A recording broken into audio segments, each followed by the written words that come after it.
السلام علیکم ورحمۃ اللہ وبرکاتہ۔ مقربین بارگاہ کے حضور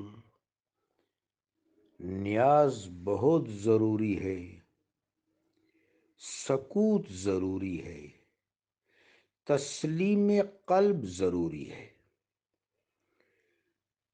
وہ ادبگاہیں، وہ بارگاہیں اونچی ہیں، وہاں زبان کو الصمت امیر المؤمنین سیدنا علی علیہ السلام نے الصمت کو اصل عبادت اور اصل زہد کہا ہے علیہ السلام۔ میرے آقا و مولا علیہ السلام کا ارشاد ہے، من کان یؤمن باللہ والیوم الآخر فلیقل خیرا او لیصمت۔ بندہ جس مقام پر نہ ہو اس مقام کے بارے میں تجزیہ بھی نہیں دے سکتا۔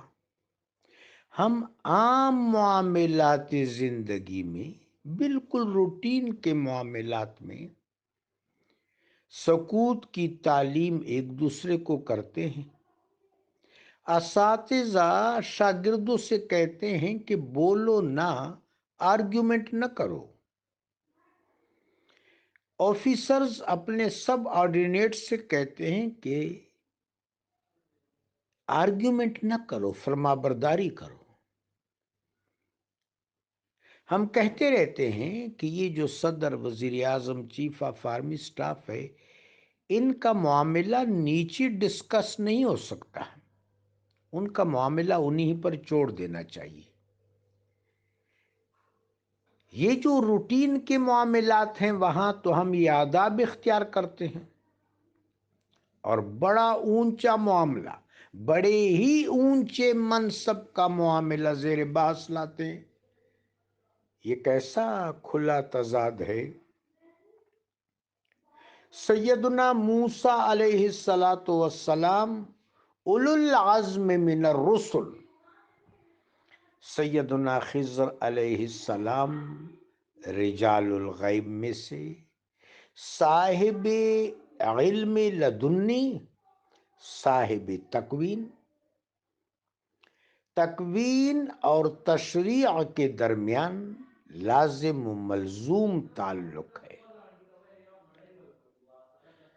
تشریع کو بہر صورت تکوین پر فضیلت حاصل ہے کہ تکوین میں اختیار نہیں ہے، تشریع میں توفیقی اختیار ہے، اور یہ بڑا امتیاز ہے۔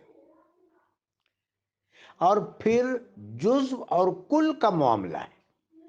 سیدنا حضرت موسیٰ علیہ السلام کل کے حامل ہیں، اور سیدنا خضر علیہ السلام جزوی طور پر ایک اختصاص رکھتے ہیں۔ دونوں کے مراتب بلند ہیں۔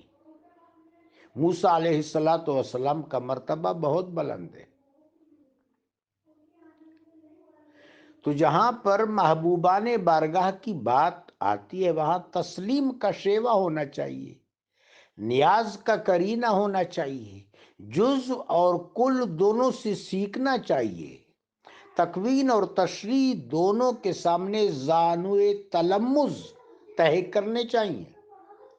وہاں پر موازنہ، مقابلہ، مجادلہ، یہ صورتیں تلاش نہیں کرنی چاہیے۔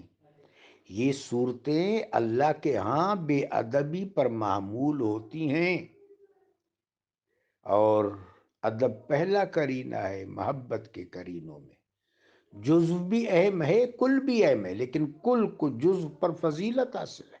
تکوین بھی اہم ہے، تشریح بھی اہم ہے، تشریح کو تکوین پر فضیلت حاصل ہے۔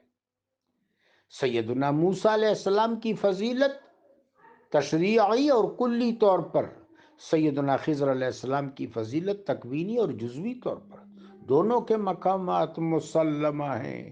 اللہ اکبر، السلام علیہما۔